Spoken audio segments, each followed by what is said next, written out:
Eu acreditava que a criança tinha um papel ativo em fazer uma adoção dar certo. Se ela tivesse uma personalidade fácil, então rolava. Se ela fosse difícil, não rolava. Hoje, eu vejo que é o contrário. Quem tem que fazer dar certo é o pai e a mãe, não o filho.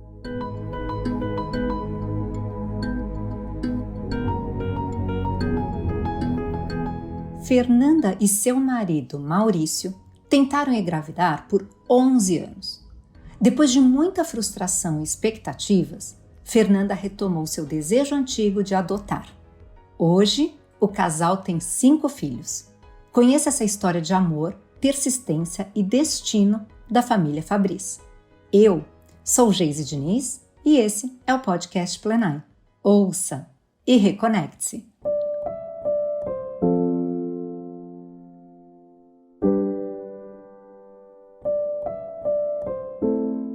A ideia da adoção nasceu no meu coração quando eu tinha 13 anos. A minha tia paterna levava crianças e adolescentes que moravam em abrigos para passar as festas de fim de ano com a gente. Teve uma garota específica que me marcou muito.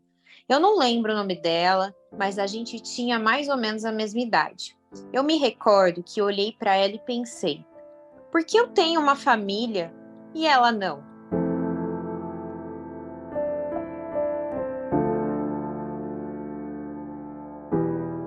Eu me casei cedo para os padrões atuais, aos 18 anos. Quando meu marido me pediu em casamento, eu perguntei se ele toparia adotar uma criança. Eu esperava uma resposta negativa, mas ele aceitou. Então a gente combinou que primeiro eu ficaria grávida. Quando o nosso filho tivesse uns 12 anos, nós adotaríamos um adolescente ou pré-adolescente. Eu nunca tive vontade de adotar um bebê. Antes de completar 1 ano de casada, eu já quis engravidar. Só que os anos foram passando e nada. Pior do que lidar com a minha frustração era aturar a expectativa dos outros. Muita gente perguntava: quando vem o filho? Cadê o bebê? E cada vez que alguém me recomendava um novo médico, eu ia. A maior parte dos profissionais nem pediam um exame. O discurso era: você é jovem, vai conseguir ficar grávida. Foram 11 anos sem usar nenhum método contraceptivo. Nesse período, eu tive 3 depressões. Eu estava quase entrando na 4ª, quando eu fiz um tratamento não invasivo para estimular a ovulação. E aí o ginecologista me falou: olha, eu acho que você deveria fazer uma fertilização in vitro. Ouvir essa frase foi uma libertação, porque tirou das minhas costas a obrigação de engravidar naturalmente. Só que eu não queria fazer a fertilização. Eu decidi passar por um período sem pensar em maternidade, para curar o meu estado emocional. Viver o luto por não poder gerar um bebê me permitiu entender o que eu queria da maternidade. Eu comecei a prestar atenção em mim e lembrei do meu desejo de adotar. Porque eu fiquei 11 anos tentando engravidar? Era para satisfazer a minha vontade ou era a vontade do outro? E aí, eu me abri de verdade para a adoção.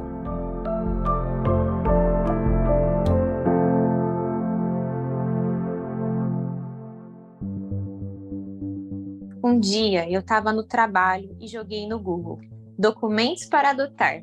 No topo da página apareceu um site chamado Adote um Boa Noite, do Tribunal de Justiça de São Paulo. Tinha um monte de fotos de crianças e eu fui vendo as imagens até parar na penúltima delas. No mesmo instante eu disse: meus filhos. Uma colega que estava do meu lado falou: você tá louca? E eu respondi: não, vem ver meus filhos. Tirei um print da tela e mandei para o meu esposo. Ele ficou muito bravo. Quem quer adotar 4 crianças de uma vez? Eu confesso que eu também achei loucura, mas os 4 não saíam da minha cabeça. Eu pus aquela foto de fundo de tela do meu celular e comecei a sonhar. Eu só sabia o nome e a idade deles. Flávio, de 11 anos, Flávia, de 9, Fabrício, de 6, e o Arthur, de 3 anos. Se eu ia numa loja, falava: o Flávio vai ficar bonito com essa roupa. A Flávia vai ficar uma graça com essa. O meu marido me podava: pode parar, não vem que não tem. Nós vamos adotar até 2 crianças. Eu fingi que aceitei a condição dele e a gente entrou no processo de habilitação. Eu cacei na internet o telefone da vara da infância responsável pelos 4 e ficava ligando lá. O primeiro telefonema foi o mais engraçado. Alguém atendeu: alô? E eu disse na hora: alô, não separe meus filhos, eu estou me habilitando. A pessoa respondeu assim: que filhos? É claro que a vara não me deu moral. Me acharam maluca, porque eu liguei muitas vezes lá. Durante o curso preparatório, uma mãe contou que adotou 3 meninas. Detalhe, sozinha, e sendo que uma das crianças tinha uma necessidade específica. No final da palestra, um rapaz perguntou: como você faz para oferecer escola para todas? Aí ela, muito educada, disse: as minhas filhas não estudam na melhor escola, elas não têm iPhone, elas não têm tênis do ano, mas elas têm amor e têm um lar. É disso que uma criança precisa. Eu percebi que o meu marido se emocionou, mas fiquei quietinha. Quando a gente entrou no carro, ele olhou para minha cara e falou: você é a mulher mais louca que eu já vi na minha vida, mas eu vou te apoiar.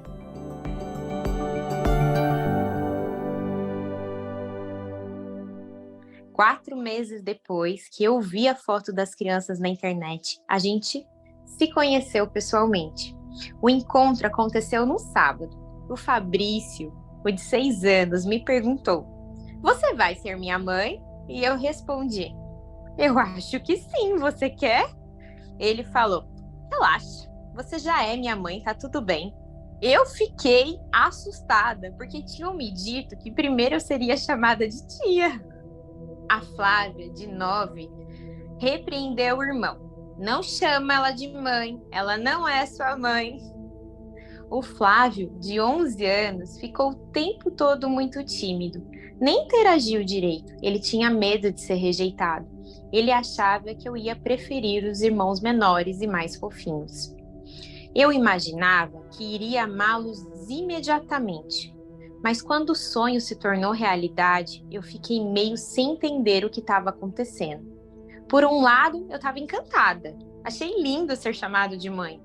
Por outro, me bateu um pouco de medo, uma dúvida de: será que eu vou dar conta?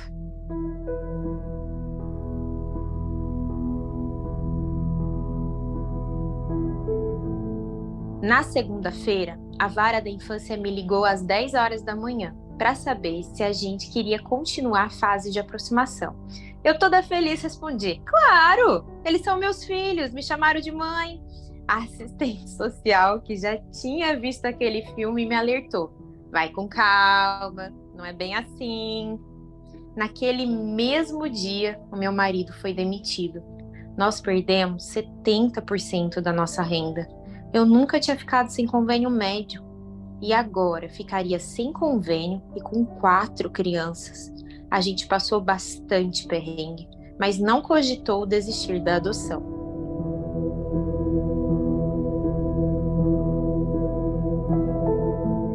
Seis semanas depois do nosso primeiro encontro, o juiz liberou a vinda das crianças para casa. A lua de mel que a gente viveu na fase de aproximação acabou assim que eles deixaram o abrigo. No primeiro dia, a Flávia já colocou em cima da cama os ursos de pelúcia e uma Bíblia. Ela olhou para mim e falou: isso daqui, quem me deu foi minha mãe, não mexa. O Fabrício não dormiu e teve microconvulsões por estresse. O Arthur, o pequenininho, não deixava eu me aproximar dele. Na hora do banho, ele olhava para mim e falava: eu não teio você. O único que nunca me rejeitou foi o Flávio.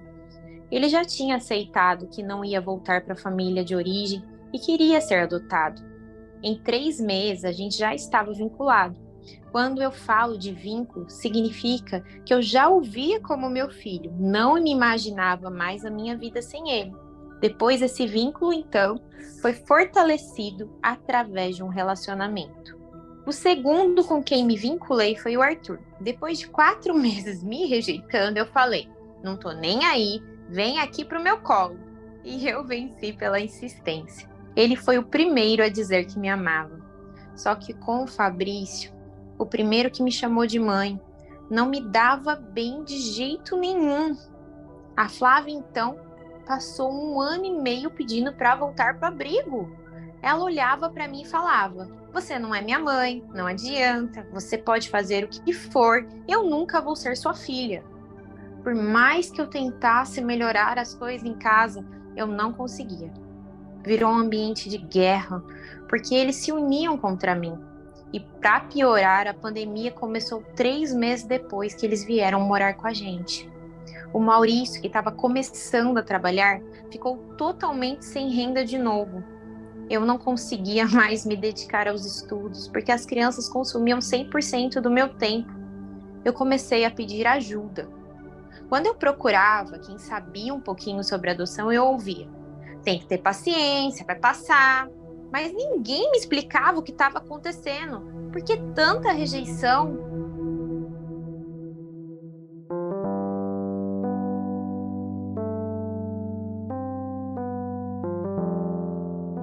Eu, como pesquisadora, ao invés de ficar só choramingando, resolvi estudar por conta própria. Primeiro eu fiquei horas e horas lendo sobre desenvolvimento infantil. Aí eu entendi o que era esperado de cada idade. Então, ok, isso ou aquilo não tinha a ver com a adoção, era da idade. Depois, eu fui buscar na literatura sobre crianças acolhidas. Eu descobri que elas não se amavam, que tinham baixa autoestima. E eu, curiosa, fui pesquisar por que isso acontecia. Na neurologia, eu aprendi que a criança que sofreu acolhimento tem a região da amígdala cerebral mais estimulada. A amígdala é a estrutura ligada às emoções. Por outro lado, o córtex cerebral delas, que é o sistema que representa a razão, é menor.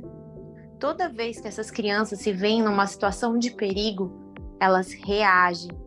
E não adianta bater de frente, não adianta gritar, que é justamente o que nós pais fazemos.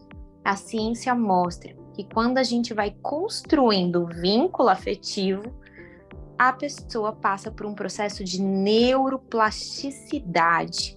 Ela começa a pensar e agir de forma consciente. Com a psicologia, eu entendi que a rejeição era um mecanismo de defesa inconsciente das crianças. Elas pensam assim, se eu gostar dela e ela me levar de volta para o abrigo, eu vou sofrer. Então eu rejeito ela. Assim ela não gosta de mim, eu também não gosto dela e eu não sofro. Quando eu comecei a aplicar esses conhecimentos dentro da minha casa, automaticamente o ambiente foi ficando mais leve. Na terapia, eu entendi que o meu desconforto com o Fabrício dizia respeito a mim, não a ele. Ele chegou em casa muito carente, queria estar no meu colo 24 horas, só que eu não expresso tanto o meu amor pelo toque. Eu demonstro o meu afeto por atos de serviço e tempo de qualidade. E aí, o que ele fez? Ele se afastou de mim, porque ele entendeu como rejeição. Eu, por outro lado, achava ele chato. Aí eu lembrei que eu fui uma criança carente. O choro dele lembrava o meu choro não acolhido. Depois que eu tive essa sacada, eu enxerguei o quão incrível ele era. Em 1 ano, a gente estava vinculado. A mais complicada foi a Flávia. Quando ela me via chorando, ela gargalhava. Eu lembro que eu cheguei na psiquiatra e disse: minha filha é uma sociopata. Eu falei desse jeito. Era uma fase em que eu estava dormindo com a porta trancada por medo. E no processo terapêutico, eu compreendi que a gargalhada da Flávia não era sobre mim, mas sobre ela. Se ela não me ouvisse chorando, ela não sentia dor. Faltavam 2 dias para sair a sentença de guarda e a gente ainda não estava vinculada. Pela última vez, ela pediu para voltar para o abrigo. E eu respondi: eu sou sua mãe, você querendo ou não. Então, se você não está feliz aqui, o que eu recomendo é que você estude, tenha uma profissão e quando você for maior de idade, tu toma teu rumo. 3 dias depois da sentença, ela me chamou de mãe. Eu me arrepiei e soube que a gente tinha se vinculado. Hoje, a Flávia é uma menina de um coração imenso, doce, minha melhor amiga. A gente se conhece só pelo olhar. Eu conversei com ela e a gente decidiu contar a nossa história no Instagram. A minha ideia era ajudar outras pessoas que estivessem passando pela mesma situação. Tem pais que desistem da adoção quando as crianças pedem para voltar para o abrigo. O perfil bombou. Em menos de 6 meses, a gente tinha 360 mil seguidores. Eu comecei a divulgar instituições que acolhem crianças. Em troca, eu pedia para ter contato com os abrigados. Foi uma dessas vivências que a gente conheceu a Nath. Ela tinha 16 anos e uma fala muito triste. A gente decidiu apadrinhá-la e ela começou a frequentar a nossa casa. No início, ela fugia de mim. E eu pensava, caraca, eu tô só apadrinhando e vou ter que viver essa rejeição também? Que saco! Mas eu sou muito teimosa. Quando ela não vinha, eu aparecia no abrigo ou na escola. Fui conquistando a confiança dela e não sei explicar, mas ela parecia parte da nossa família. Um dia, o Maurício parou na minha frente e falou bem baixinho: e se a gente adotasse a Nath? Todo mundo adorou a ideia, inclusive ela. Quando nós fomos buscá-la, eu falei: oi, filha. E ela respondeu: oi, mãe. Foi natural desse jeito.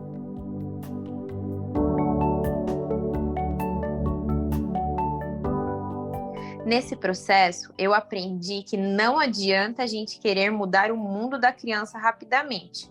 O meu papel é ajudar os meus filhos a ressignificarem o que eles viveram e continuarem escrevendo a própria história.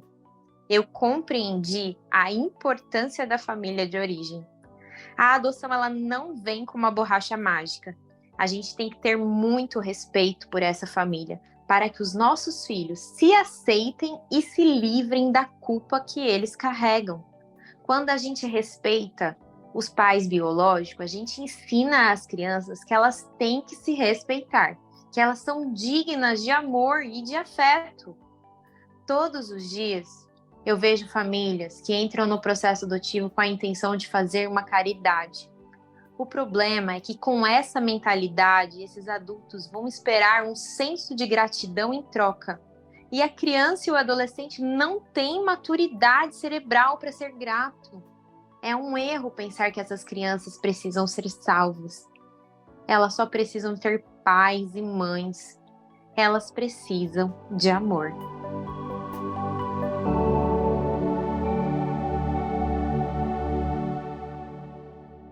Nossas histórias não acabam por aqui. Confira mais dos nossos conteúdos em plenai.com e em nosso perfil no Instagram, @portalplenai.